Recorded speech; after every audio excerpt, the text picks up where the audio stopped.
یار میں ایک جگہ سے گزر رہا تھا تو میں نے پڑھا ارتگل سروس اسٹیشن. یہ دیکھ کر تو میں ہکا بکا رہ گیا اور میں نے سوچا ابھی تو یہ شروع ہوا تھا. ابھی تو ارتگل نمکو، ارتگل پاپڑ، ارتگل بسکٹ، ارتگل گھی، ارتگل چائے، ارتگل سیمنٹ، ارتگل کارڈ، ارتگل گارڈر اور نہ جانے کیا کیا.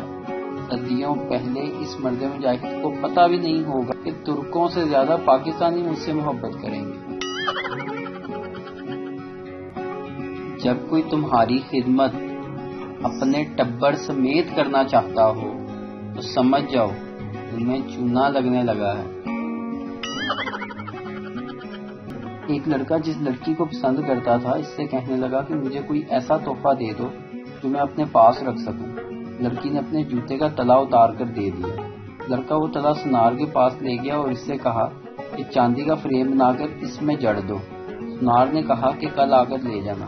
اگلے روز لڑکا تلا لینے گیا تو سنار نے پوچھا کہ یہ جوتا کس پیر صاحب کا ہے. لڑکا: یہ پیر صاحب کا نہیں بلکہ میری محبوبہ کا ہے. سنار: اٹھ خبیث، کل سے میرا سارا خاندان جوتی چوم چوم کر پاگل ہو گیا ہے.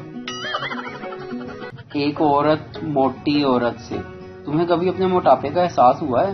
موٹی عورت: ہاں، جب دھوبی نے مجھے میرے کپڑے واپس دیتے ہوئے کہا باجی ہم تمبو نہیں دھوتے. ویڈیو دیکھنے کا شکریہ. لائک کیجیے ہمارا پیج NTV اردو اور ویڈیو پسند آئے تو ضرور شیئر کیجیے.